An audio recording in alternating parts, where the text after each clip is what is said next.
Mengabaikan kesihatan mulut juga boleh mendatangkan pelbagai kesan buruk kepada seseorang. Kerosakan gigi yang berlanjutan seperti gigi berlubang dan rosak berpotensi menyebabkan kematian jika ianya dibiarkan tanpa sebarang rawatan.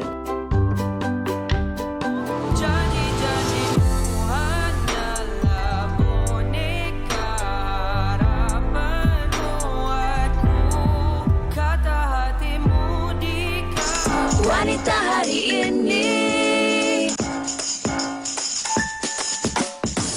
Wanita hari ini bijak mengatur, mengurus mata wantanya. Usahawan, ibu, istri, permaisuri. Wanita hari ini di zaman moden masih kekalkan adatnya. Dihormati, disayangi, disanjungi. Wanita hari ini. Salam penuh inspirasi diucapkan kepada anda semua penonton Wanita hari ini. Assalamualaikum, salam sejahtera. InsyaAllah hari ini anda bersama dengan saya Fiza Sabjahan dan juga Farin Ahmad. Ya. Fafa. Ya. Hari Fafa beraksi dan akan bersama dengan anda sepanjang 1 jam ini untuk siaran Wanita hari ini, hari Khamis 30 September. Seperti mana keceriaan kami, semangat kami, senyuman kami ini juga banyak berita-berita baik yang kami ingin kongsikan bersama dengan anda pada hari ini. Ya, dan pastinya ramai juga dalam kalangan anda yang telah pun kembali bekerja seperti biasa. Kalau kita tengok kan pagi-pagi jalan pun dah mula sesak. Betul. Pasar raya juga dah mula penuh dan kedai-kedai makan pun dah mula dikunjungi oleh pelanggan-pelanggan dengan mematuhi SOP yang telah pun ditetapkan. Dan kalau kita lihat juga Fahrin, seperti keceriaan Fahrin dan saya hari ini, saya kira ini juga berita gembira yang telah pun diumumkan oleh Yang Amat Berhormat Perdana Menteri petang semalam, yang mana esok bakal berlakunya peralihan fasa di beberapa negeri, antaranya bagi 5 negeri dan juga wilayah Persekutuan Lembah Kelang ke fasa 3, merangkumi Kuala Lumpur, Selangor dan juga Putrajaya, Melaka ke fasa 3 dan juga Kedah ke fasa 2 bermula esok. Okey, ini juga bermakna pelbagai aktiviti telah mula boleh dilakukan oleh kita semua, terutamanya sektor latihan seperti mana kita saksikan tadi, untuk sektor latihan kemahiran latihan industri, vocational, TVET dan sebagainya di semua fasa dengan SOP selaras pembukaan IPT. Yang menariknya juga Majlis Rasmi Kerajaan dan Swasta termasuk perasmian dan juga bengkel dibenarkan di negeri fasa 2 dan juga fasa 3. Ini bagi peminat-peminat sukan. Yang ini biar saya laporkan. Silakan. Pasal rakan-rakan saya cukup teruja apabila dikatakan juga bahawa kehadiran penonton ke acara sukan dan rekreasi dibenarkan di semua fasa dengan syarat penonton yang hadir lengkap divaksin dan memakai pelitup muka sepanjang acara berlangsung. Ini bermakna kan kalau kita nak menonton bola sepak tu boleh di stadium dan sebagainya, tapi sentiasa pastikan pelitup muka itu dipakai. Betul. Itulah, banyak kelonggaran telah pun diberikan dengan peralihan fasa ini, tetapi apa yang penting adalah kerjasama kita keluarga Malaysia ini untuk terus mematuhi segala SOP yang telah pun ditetapkan. InsyaAllah kalau kita tengok dengan kadar vaksinasi yang semakin tinggi, hampir mencecah 90%. Betul.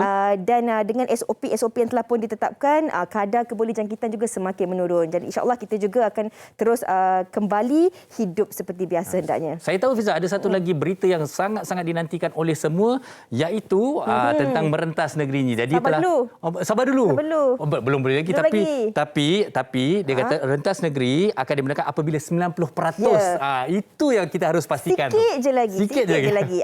Okey, jadi kena sabar. Dan itu kita tinggalkan tentang laporan berkaitan tentang COVID-19, SOP dan juga pelan pemulihan negara. Dan kami nak kongsikan kepada anda antara TikTok pilihan yang telah pun sempat dirangkumkan oleh rakan wartawan kami, Natasha Hamzah. Semoga terus mencerikan. Kita saksikan. Woi, tak reti ketuk pintu ke? Kau pengen marah orang tak reti tak balik tempat dia topi kau aku dah letak atas meja sikat kau semula kan? Mambongak! Sini, kau sini. Kau tengok. Tengok ni. Mana? Ni apa ni? Memang kat situ lah tempatnya. Tak, sebelum kau pinjam dekat sini. Sah, kau ni anak angkat. Asal pula! แป๊บเดียวแค่ดูก็ทำให้รู้ว่าเธอน่ะโดนหัวใจ อยากบอกเหลือเกินว่าเธอน่ารักแค่ไหนจะรีบมากไปกลัวมันไม่ดีไม่งามก็เลยแก๊กก่อนทำเป็นอ้อมค้อมทำเป็นว่าดูใช่ไหมจนเธอมาขอเบอร์โทรเข้าทางแล้ว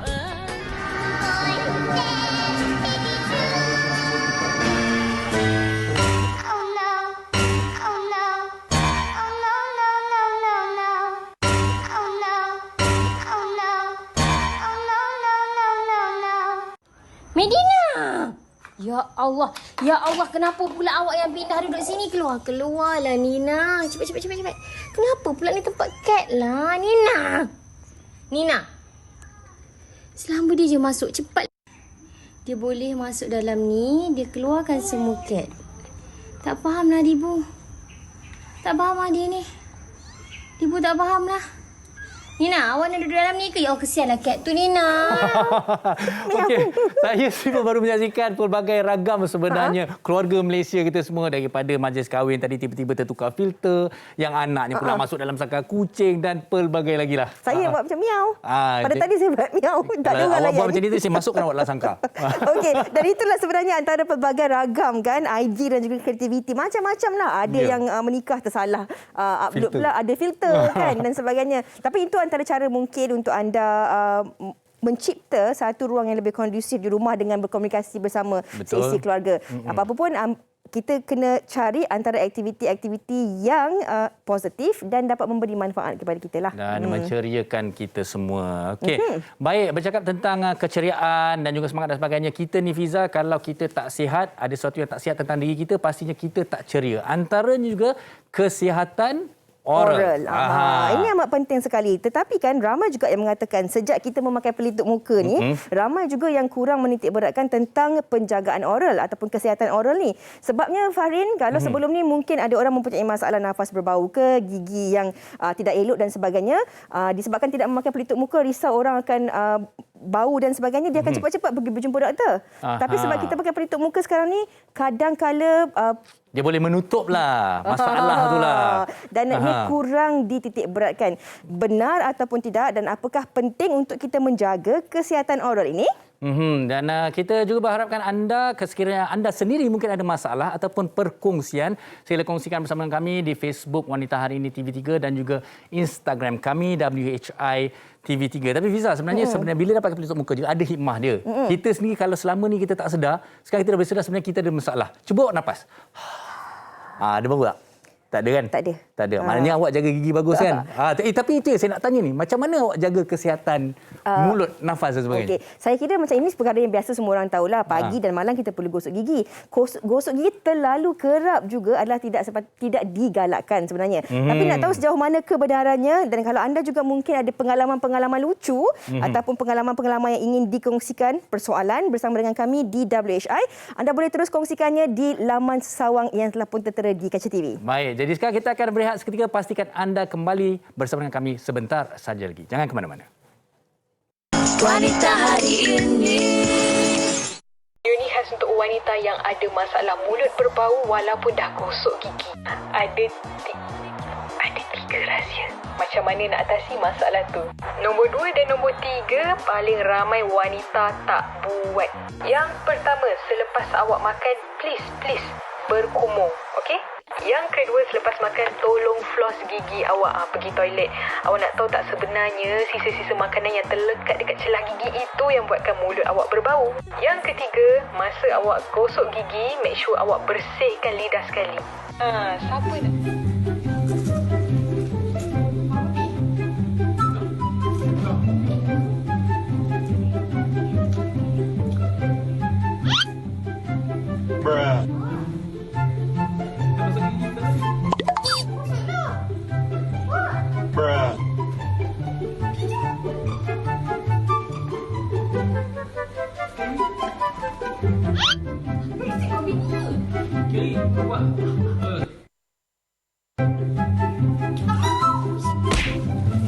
Itu dia antara perkongsian macam-macam kan kalau kita tengok dalam cara yang orang kata melucukan, tetapi untuk sama-sama mengingatkan kita untuk menjaga kesihatan oral. Penting tu untuk kita menjaga kebersihan diri dan juga kesihatan oral kita. Okey, saya nak buat satu pengakuan jujur tentang kesihatan nafas ataupun oral dan mulut kita semua ni. Saya paling takut, antara tanda-tanda yang saya tahu saya akan bermasalah dan nafas saya pasti berbau kalau gusi saya berdarah. Saya dah kerja sebagai seorang pelakon, kita pengacara bertemu dengan orang dan sebagainya.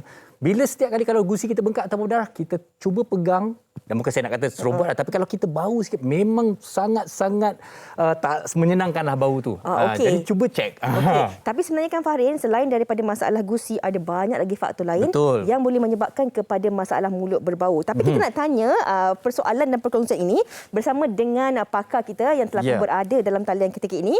Kita bersama dengan Dr. Charlene Grace daripada Klinik Pergigian Selcare Dental Putrajaya. Apa khabar doktor? Khabar baik. Apa khabar Fiza? Baik. Farid? Fiza je doktor ke? Saya Farin? Ya, Saja bergurau saja doktor. Okey, doktor di mana? Doktor. Doktor di klinik yes. Kita tengok doktor gigi dengan giginya yang cantik. Pasti kita nak tahu juga tips dan rahsia-rahsia mengenai kesihatan oral ini. Okey, jadi soalan pertama kita, kalau untuk kita membuka tirai perbincangan kita hari ini doktor, ramai orang nak tahu kalau kita cakap tentang kesihatan oral, apa sebenarnya yang perlu kita tahu bila kita bercakap tentang kesihatan oral ini sendiri? Okey, bila kita cakap tentang kesihatan oral, ramai yang salah anggaplah yang dia hanya berkaitan dengan gigi. Tapi sebenarnya dia bukan sahaja gigi, dia gigi, gusi dengan pengeluaran air liur kita. So pengeluaran air liur pun penting juga sebab dia yang akan melawan kuman dalam mulut kita, menstabilkan pH mulut kita. Okey, jadi ini bermakna ianya lebih daripada sekadar kita cukup memberus gigi saja kan, betul lah doktor Okey, tapi betul. selalunya lazimnya orang bila bercakap tentang kesihatan oral ini mereka selalu akan kata dan kaitkan dengan bau mulut dan juga nafas itu. Jadi mungkin kita mulakan di situ doktor, apakah faktor-faktor yang mempengaruhi masalah bau mulut ni doktor? Okey, penyakit nafas berbau ni dia also dirujuk sebagai halitosis lah. Ia merupakan macam suatu keadaan lah di mana bau yang tidak menyenangkan dari nafas seseorang. So pada masa yang sama dia terjadi sebab ada aktiviti tindak balas bakteria dengan sisa makanan yang tertinggal dalam mulut. So sebab halitosis ni kebanyakannya berlaku pada seseorang yang ada masalah gigi, gusi bengkak, plak gigi. Okey. Doktor, tapi nak tanya juga, kadang-kala selain daripada masalah gusi bengkak ataupun plak gigi ini, adakah ia juga boleh dikaitkan dengan penyakit-penyakit lain, penyakit-penyakit seperti penyakit ENT ataupun penyakit-penyakit yang lain yang boleh juga ada diagnosanya kena mengena dengan masalah mulut berbau ini? Ada juga. Dia penyakit yang mainly berkaitan dengan perut, masalah perut seperti GERD, masalah buah pinggang pun ada. Okey doktor, Yes. Mungkin saya boleh menambah sedikitlah. Kadang-kadang orang menyangkakan macam doktor kata tadi daripada sisa di dalam celah-celah gigi, gusi bengkak, berdarah dan sebagainya. Tapi ini juga bermakna ada mengesahkan yang ada pendapat mengatakan bahawa kadang-kadang kita makan ataupun gas di perut kita, pemakanan kita yang tidak bagus juga dan sebagainya memang sebenarnya menyumbang kepada bau mulut yang kurang menyenangkan. Betul doktor Yes, betul. It's because sebab acid reflux dalam perut kita lah. Okey. Jadi masalah-masalah penyakit daripada perut itu juga boleh menyebabkan seseorang itu mengalami masalah bau mulut. Okey doktor, tapi kalau kita bercakap tentang kesihatan oral ni, ini memang amat penting.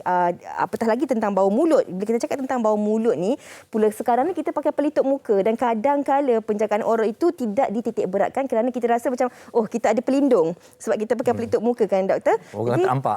jadi dalam tempoh pandemik ini, dalam masa yang sama kita memakai pelitup muka ini, apakah sebenarnya faktor-faktor yang harus kita titik beratkan kalau kita mengalami masalah bau mulut ataupun masalah gigi sebenarnya?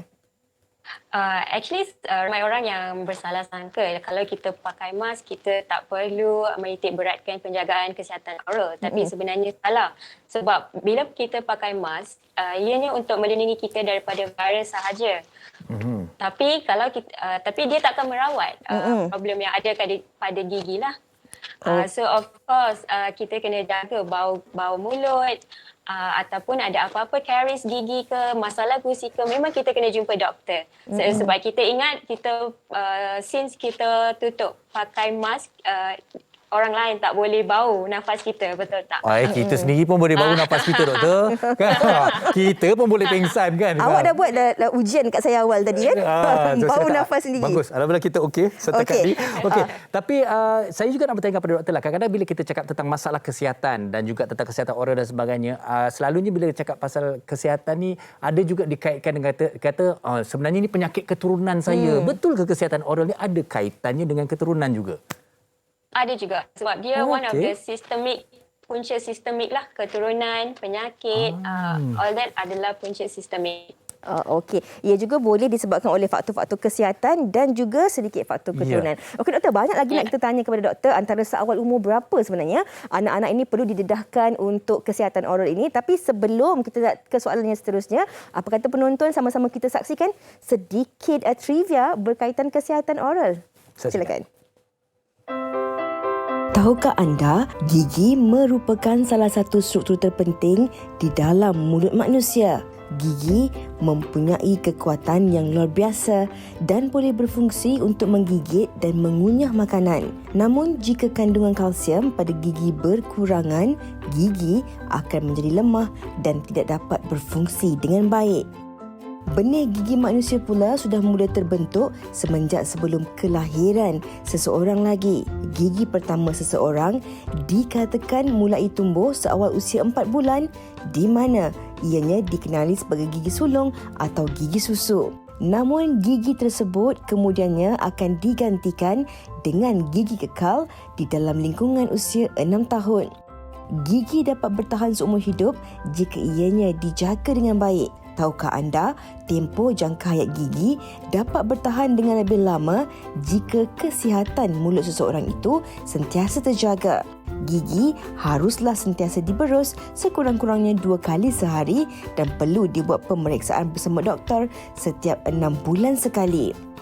Mengabaikan kesihatan mulut juga boleh mendatangkan pelbagai kesan buruk kepada seseorang. Kerosakan gigi yang berlanjutan seperti gigi berlubang dan rosak berpotensi menyebabkan kematian jika ianya dibiarkan tanpa sebarang rawatan.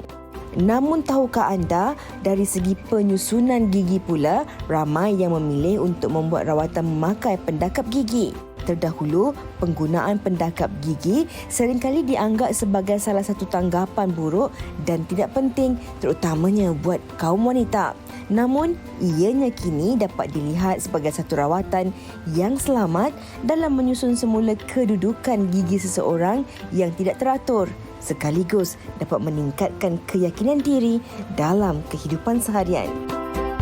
Baik, laporan yang terus memberi pencerahan tentang kesihatan oral yang disediakan oleh wartawan kami Tasha, dan sedikit sebanyak kita terus mengambil tahu, dan kita harapkan dengan perkongsian tadi kita terus peka tentang kesihatan oral ni. Betul lah, kadang-kadang disebabkan oleh kita ada masalah mulut berbau ataupun masalah-masalah lain yang disebabkan oleh kesihatan oral ini membuatkan orang di sekeliling kita merasa tidak selesa. Kadang-kadang nak tegur takut orang kecil hati kan, sensitif kan. Jadi kita kena kenal pastilah punca dan juga masalah diri kita sendiri. Berbalik kepada soalan tadi doktor sebelum kita ke laporan itu, sebenarnya doktor, kalau kita bercakap tentang kesihatan oral ini, kita selalu membincangkan tentang orang dewasa. Kita tahu setahun kita kena pergi jumpa doktor gigi sekurang-kurangnya 2 kali.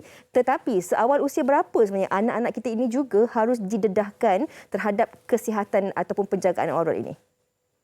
Okey, untuk baby masa 6 bulan dan ke atas dah boleh bawa jumpa doktor gigi. Oh, Okey. Sebab gigi susu pertama tumbuh pada masa 7 hingga 9 bulan.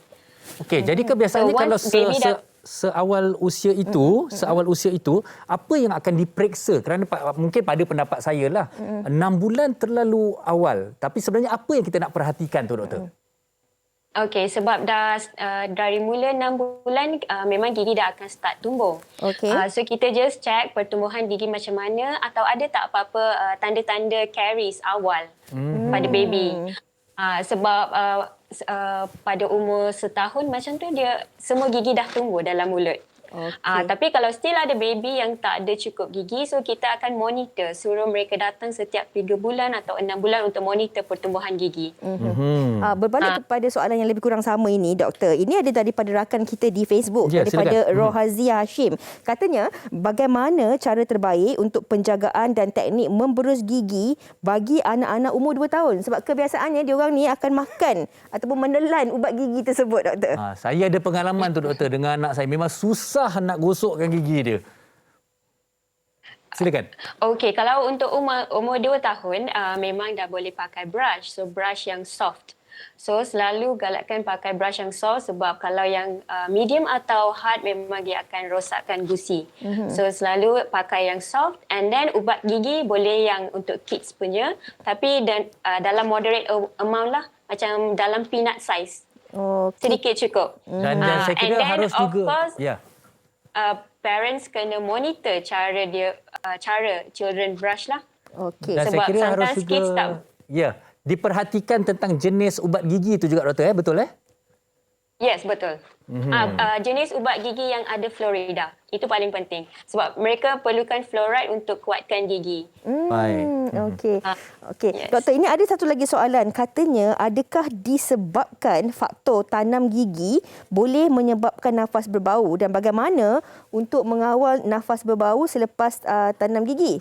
Satu lagi, adakah ulcer mulut juga disebabkan oleh stres, doktor? Soalannya.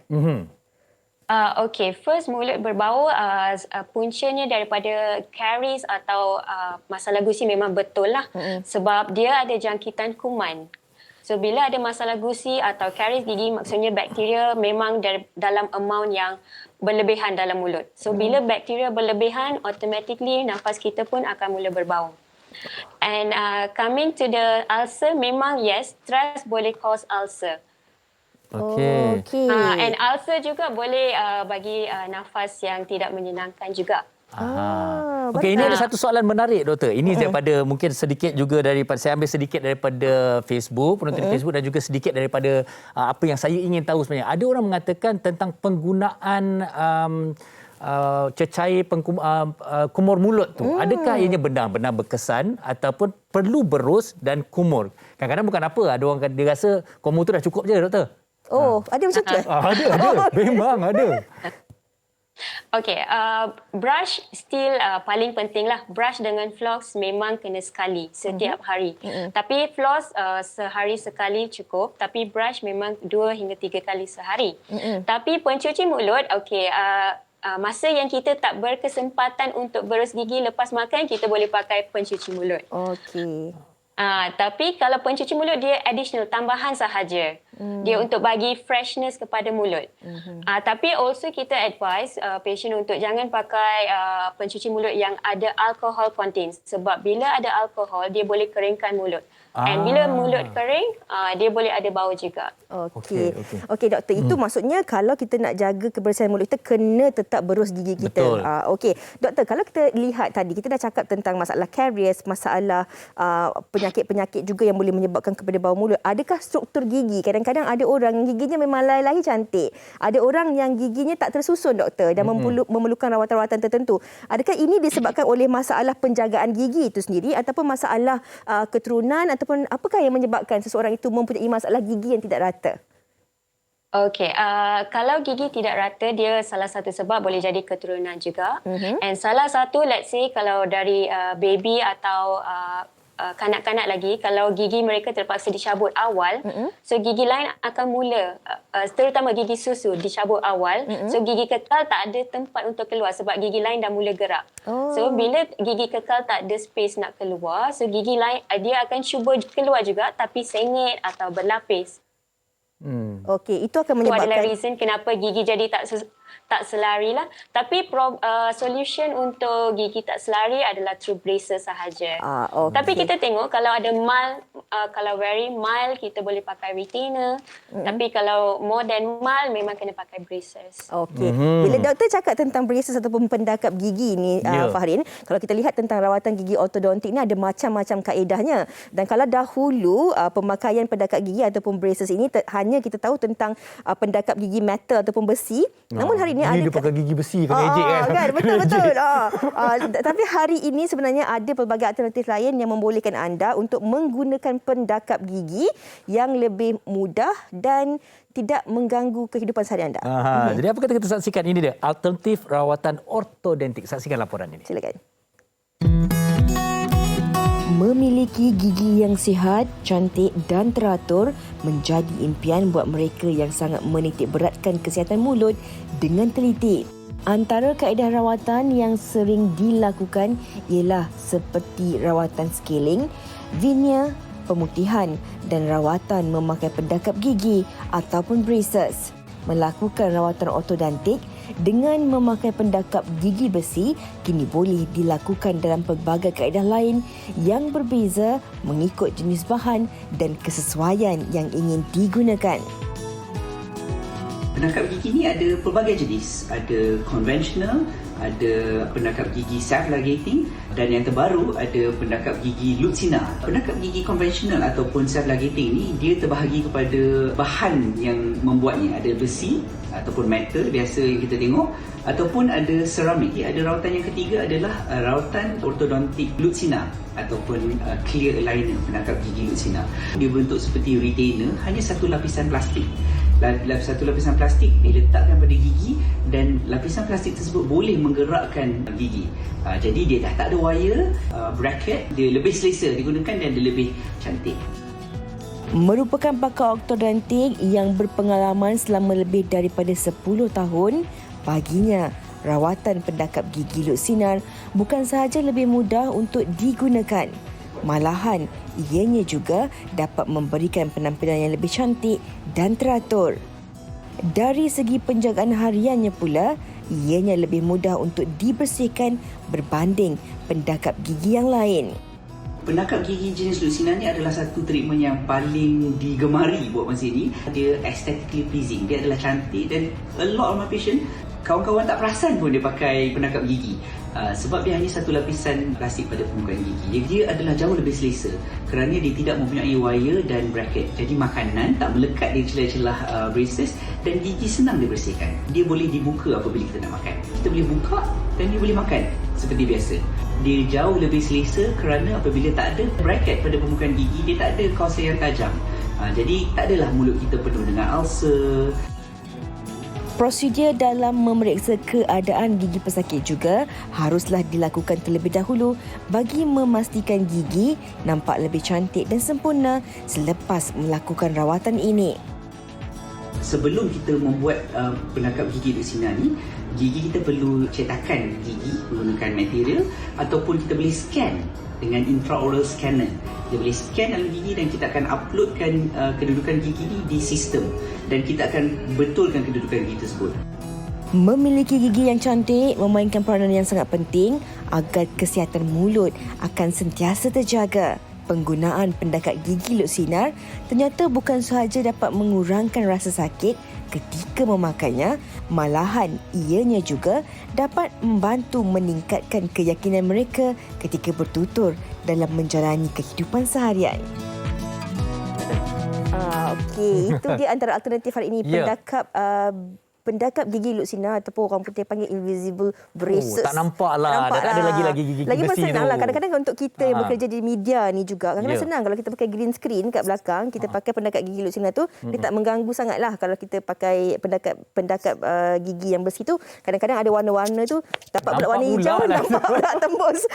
Okey, silakan Marin. Okey, doktor, kita juga nak bertanya. Saya sebenarnya nak memperbetulkan persepsi masyarakat tentang penjagaan oral ini merupakan satu pilihan kepada diri kita, mungkin nak cantik, nak bersih dan sebagainya. Tapi ada sesuatu lagi yang lebih serius kerana kalau kita tidak menjaganya dengan baik, pelbagai masalah kesihatan yang lain boleh timbul. Sebagai contoh, saya pernah mendengar dia boleh mengganggu urat saraf mata dan sebagainya. Kemudian selain daripada stres, memberi masalah-masalah kesihatan yang lain yang sangat-sangat serius hanya berpunca daripada tidak menjaga kesihatan oral, doktor.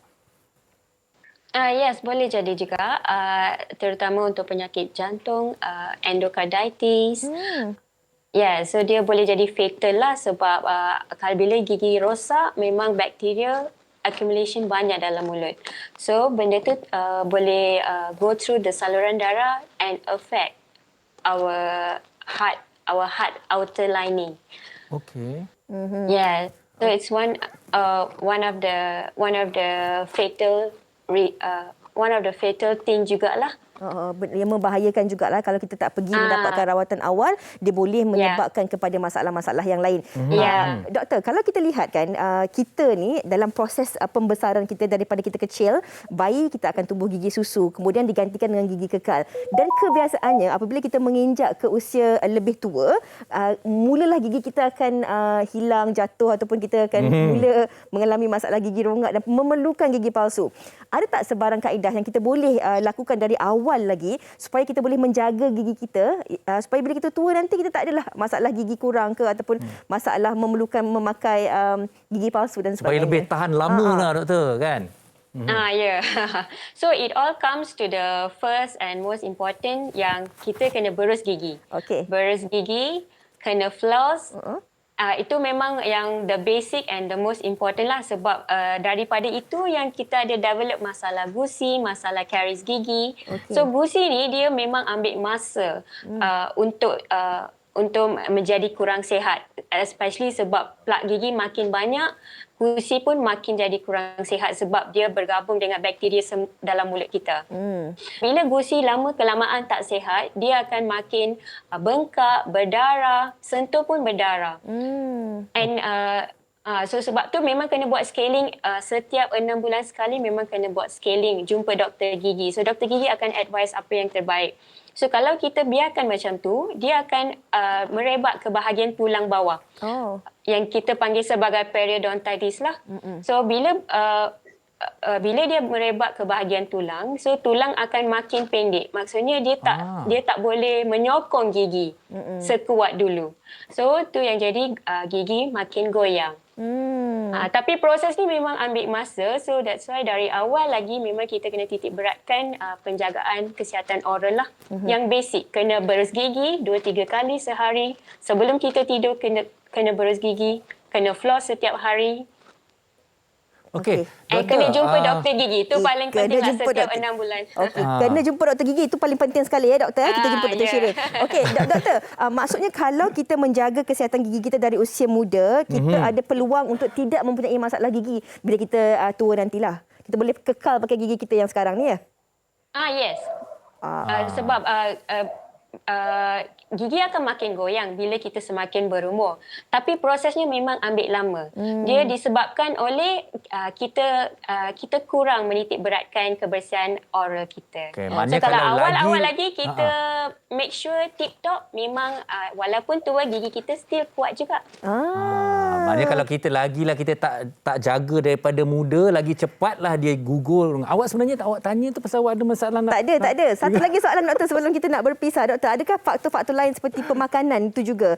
Makanan, pengambilan alkohol, merokok juga boleh menyebabkan kepada masalah mudah untuk menjadi gigi rongga ini?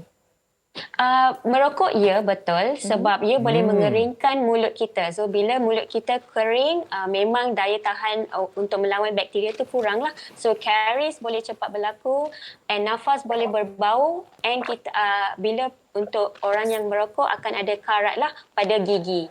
Baik, doktor, kita dah sampai ke penghujung perbincangan kita untuk topik kita kali ini. Berikan pesanan akhir doktor kepada masyarakat tentang betapa pentingnya untuk menjaga kesihatan oral ni doktor. Okey, saya ingin menggalakkan semua orang untuk jaga kesihatan oral dari awal lagi. Berus setiap hari 2 hingga 3 kali, floss setiap hari and jumpa dengan doktor gigi setiap 6 bulan sekali. So kalau kita buat this basic thing betul-betul memang confirm kesihatan oral kita memang akan perfect. Okey. Terima kasih doktor di atas perkongsian itu tadi. Jadi itu peringatannya kepada penonton. Mudah saja, dia tak memerlukan kerja yang banyak, hanya perlu menjaga langkah-langkah basic lah. Berus gigi sekurang-kurangnya 2 kali sehari, floss setiap hari dan yang paling penting kita kena jumpa doktor setiap 6 bulan. Jangan risau, kadang-kala kalau setiap daripada kita ni mempunyai tahap kemampuan yang berbeza-beza. Kalau kita tak pergi jumpa doktor di klinik, kita boleh je pergi ke hospital ataupun di klinik-klinik kerajaan yang turut menyediakan perkhidmatan rawatan gigi ni. Dan satu lagi, bermula dari awal. Itu sangat-sangat penting. Okey, bagi yang ada anak ingat ya. Okey, terima kasih banyak-banyak Dr. Charlene Grace di atas perkongsian itu tadi bersama dengan kami. Thank you juga Fiza and Farin. Sama-sama. Terima kasih doktor. Jaga diri. Thank you. Kepada penonton-penonton wanita hari, banyak lagi yang kami ingin kongsikan bersama dengan anda. Pastikan anda terus bersama dengan kami. Wanita hari ini. Baik, terus bersama kami di Wanita Hari Ini. Dan ini ada sesuatu yang menarik ingin kami kongsikan mengenai sebuah kempen yang cukup murni ini, di mana pelibatan lebih 30 tahun badan amal di negara ini, iaitu Ronald McDonald House Charities Malaysia RMHC Malaysia bermatlamat untuk meningkatkan kesihatan dan kesejahteraan kanak-kanak serta keluarga yang kurang berkemampuan. Dan menerusi kempen Baik Semula, RMHC Malaysia dan juga dengan kerjasama Media Prima ingin mengajak orang ramai untuk turut serta membantu melalui sumbangan ikhlas ini. Dan pelbagai perkongsian menarik yang kami ingin tunjukkan kepada anda, dan kita mulakan dengan video ini terlebih dahulu. Anugerah yang tiada nilainya adalah anugerah senyuman yang terukir di wajah.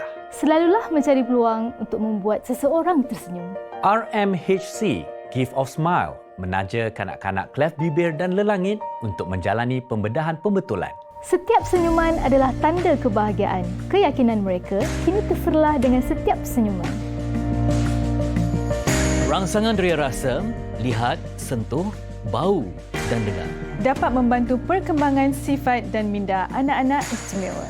Bilik terapi sensori Ronald McDonald ini dilengkapi dengan peralatan untuk merangsang pelbagai deria bagi membantu proses pembelajaran dan perkembangan kanak-kanak yang istimewa ini. Agar mereka membesar dengan keyakinan untuk berdikari, kreatif serta peka kepada persekitaran.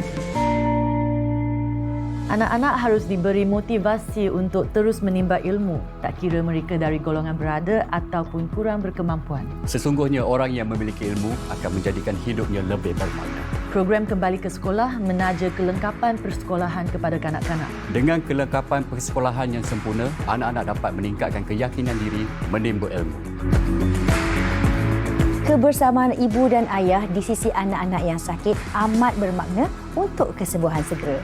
Kemudahan yang kondusif dan selesa untuk keluarga berada bersama di waktu-waktu kritikal memberi erti yang amat besar. Rumah Ronald McDonald merupakan kemudahan penginapan yang lengkap untuk keluarga pesakit pediatrik menginap ketika menemani anak-anak mereka untuk mendapatkan rawatan di hospital. Rumah ini membantu ramai keluarga yang memerlukan pada saat-saat sukar. Terima kasih. Terima kasih. Terima kasih. Persatuan Kebajikan Ronald McDonald Malaysia Kerana memberikan keprihatinan dan sokongan kepada anak-anak dan keluarga mereka. Setiap sumbangan yang anda berikan pada peti sumbangan Persatuan Kebajikan Ronald McDonald Malaysia adalah sumbangan yang tidak ternilai untuk setiap kanak-kanak ini meneruskan kehidupan mereka.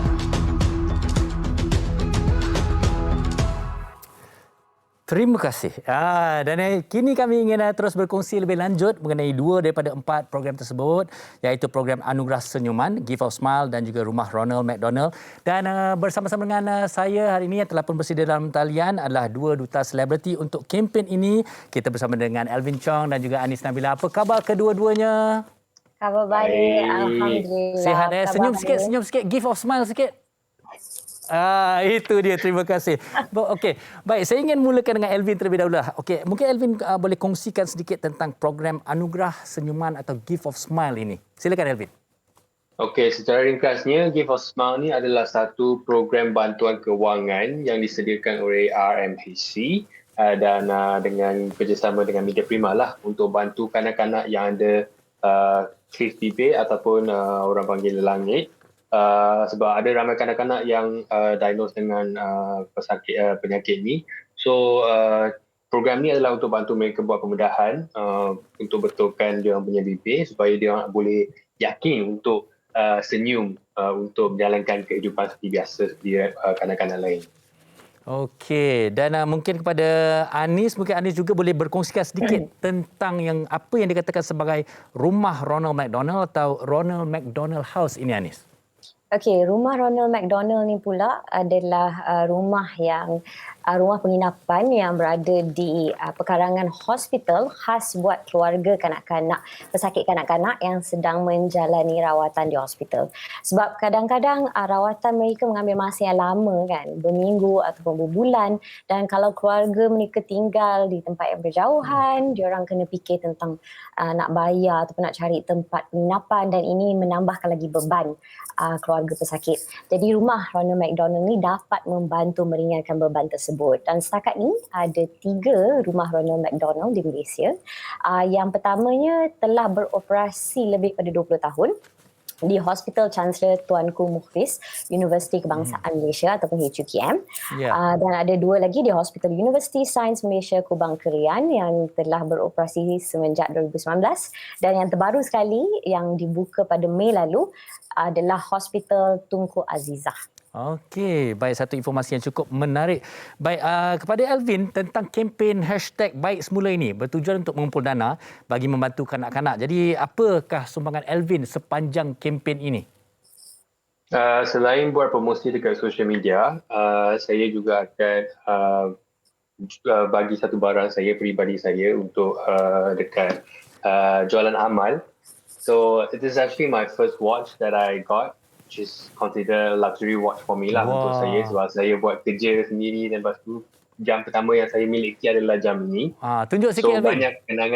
Banyak kenangan yang indah dan juga titik peluh saya kerja untuk dapatkan jam ni. So banyak kenangan juga. So saya tujukan jam ni untuk jualan amal for RMHC. So hopefully orang boleh join saya punya IG live untuk bidding lah untuk jam ni. Lelong.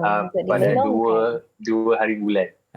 Saya pun ada juga, Elvin. Saya pun ada juga nak melelong barang juga. Malam pada 2 hari bulan nanti, insya-Allah. Okey, terima kasih Elvin, dan kepada Anis sendiri juga, apakah sumbangan Anis dalam misi mengumpul dana sumbangan kempen Baik Semula ini? Okey, sebab saya kan tukang masak, jadi mestilah barang dapur kan. Tapi ini adalah salah satu jenama yang saya memang sangat suka. Saya rasa kalau orang kat rumah, diorang tahulah, orang yang selalu masuk dapur tu ini jenama yang mahal. Dan ini baru sebenarnya. So boleh bakar, boleh buat lasagna, boleh buat pie, boleh bakar ayam. So ini adalah Fiza Sabjahan suka ni. Okey, baik, mungkin kita ingin mendapatkan satu pesanan akhir daripada Anis sendiri, bagaimana mereka ingin rakyat Malaysia ingin terus menyumbang kepada kempen ini. Silakan. Okey, so sebenarnya kita menjangka ataupun berharap kita dapat mengumpul dana sebanyak 300,000 untuk kempen Baik Semula ni. Jadi apa-apa jenis sumbangan pun amatlah dialukan. Jadi kalau sesiapa yang ingin menyumbang boleh dapatkan maklumat yang tertera di skrin di kaca TV sekarang ni. Dan kita terus mengajak semua untuk bersama-sama dengan kami terus menyumbang kepada usaha murni ini. Sekali lagi kita ucapkan terima kasih kepada Anis Nabila dan juga Elvin Chong, dan semoga mendapat nilai bidaan yang tinggi untuk barang lelongan anda tu, insya-Allah. Okey, terima kasih, jaga diri kedua-duanya. Terima kasih. Bye. Baik, kepada para penonton wanita ini, keceriaan kita diteruskan dengan satu persembahan daripada Shazrik Azman dengan lagunya Bebas. Bebaskan dirimu dari ikatanku, tinggalkan wangianmu untuk ku dekat selalu. Biarkan diriku bersuarakan syahdu, lepaskan genggamanmu. Janji-janjimu hanyalah boneka harapan buatku, kata hatimu dikaburi.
ada kemerduan suara Shazriq Aziman dengan lagunya Bebas yang merupakan runut bunyi bagi drama berseri Terlerai Noktah TV3 baru-baru ini. Apa khabar Aziman?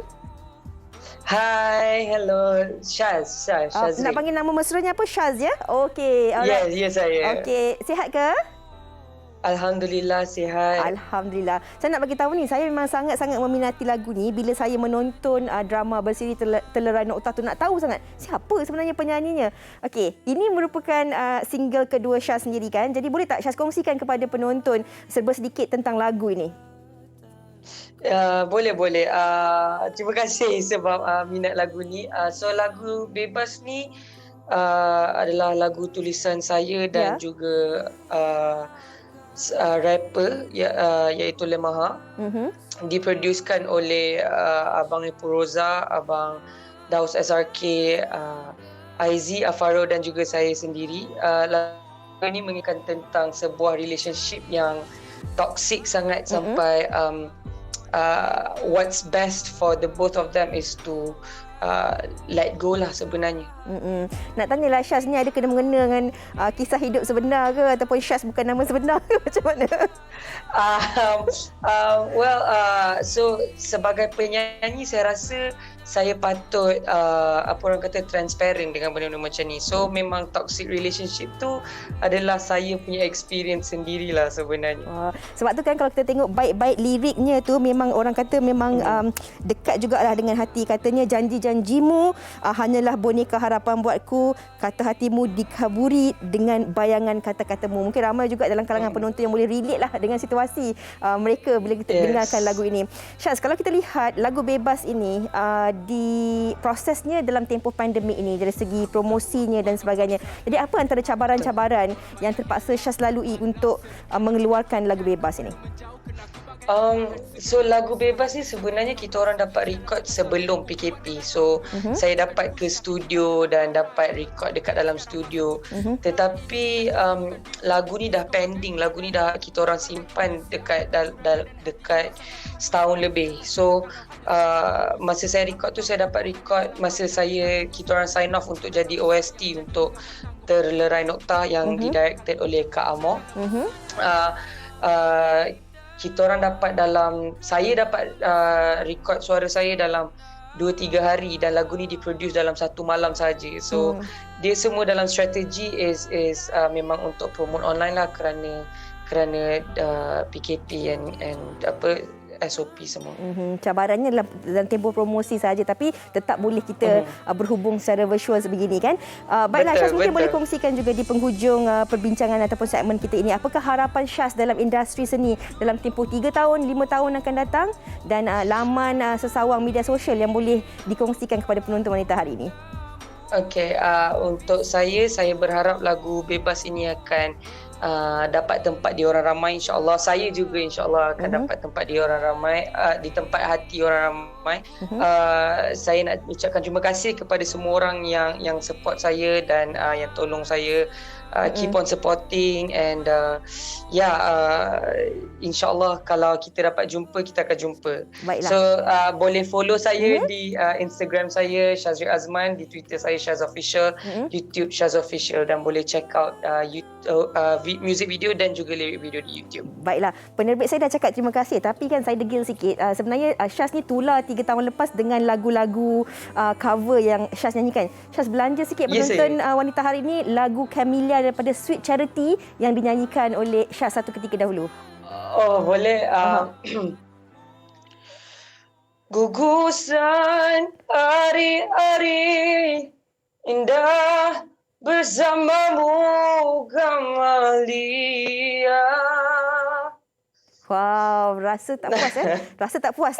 InsyaAllah kalau ada kesempatan, ada rezekinya kita akan jemput Syaz ke studio pula mungkin untuk mempromosikan single yang terbaru. Jadi selamat maju jaya kita ucapkan kepada Syaz. Semoga terus terbang tinggi dengan lagu Bebas ini dan bebas untuk terus mewarnai industri seni tanah air insyaAllah. InsyaAllah. Thank you so much. Thank you. Baiklah. Kita nak berehat dahulu seketika penonton. Pastikan jangan ke mana-mana. Kami akan terus kembali selepas ini. Wanita hari ini. Terus sama di Wanita hari ini dan ada yang ingin kami kongsikan tentang seram ke tak seram. Fiza, jangan sangka barang lama tidak bertuan, ada yang mendampingi dan ada yang memerhati. Tapi ada juga yang menggelikan hati.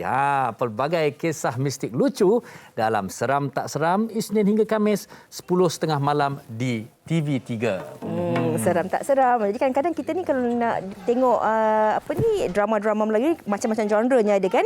Jadi di Media Prima di TV3 ada macam-macam genre pilihan yang boleh anda tonton. Antaranya Seram Tak Seram. Okey, dan nampaknya kita dah pun sampai di penghujung siaran hari ini untuk siaran 30 September 2021. Kami harapkan perkongsian kami walaupun singkat tapi ada banyak jugalah manfaatnya yang dapat sama-sama kita guna pakai dalam kehidupan seharian. Dan kami akan kembali pada hari esok. Topik ni saya suka ni tentang hikayat perkahwinan. Kekuranganmu, kelebihanku. Ini yang kita kata. Cuba terang sikit. Cuba terang sikit. Ini bermakna kita saling melengkapi. Kita jangan sebagai pasangan kita asyik nak bercakap tentang kelebihan kita dan kekurangan pasangan. Sedangkan itu hakikatnya adalah mereka saling melengkapi. Saya suka tu, saling lengkap melengkapi dalam hubungan berumah tangga. Esok perkongsiannya akan terus dikongsikan bersama dengan rakan tugas yang lain. Jadi pastikan temu janji anda bersama kami di Wanita hari ini jam 12.30 hari hingga 1.30 hari. Kami tinggalkan anda di sini. Jaga diri, patuh SOP. Assalamualaikum. Bye. Suami kepada anaknya, dia ratu di hati. Tunggak keluarga, kalau bukan dia siapa lagi? Wanita hari ini bijak mengatur, mengurus mata wataknya. Usahawanti, ibu istri permaisuri. Wanita hari ini di zaman modern masih kekalkan adatnya. Dihormati, disayangi, disanjungi. Dia usahawati aliran masa kini, dia penyambung warisan Sri Kandidia. Lemah lembut, baik budi pekerti, tapi cekal hati dia tambah berani pendidik. Puteri dalam hal jati diri dia, permaisuri kepada si suami, kepada anaknya. Dia ratu di hati, tunggak keluarga, kalau bukan dia siapa lagi? Wanita hari ini bijak mengatur, mengurus mata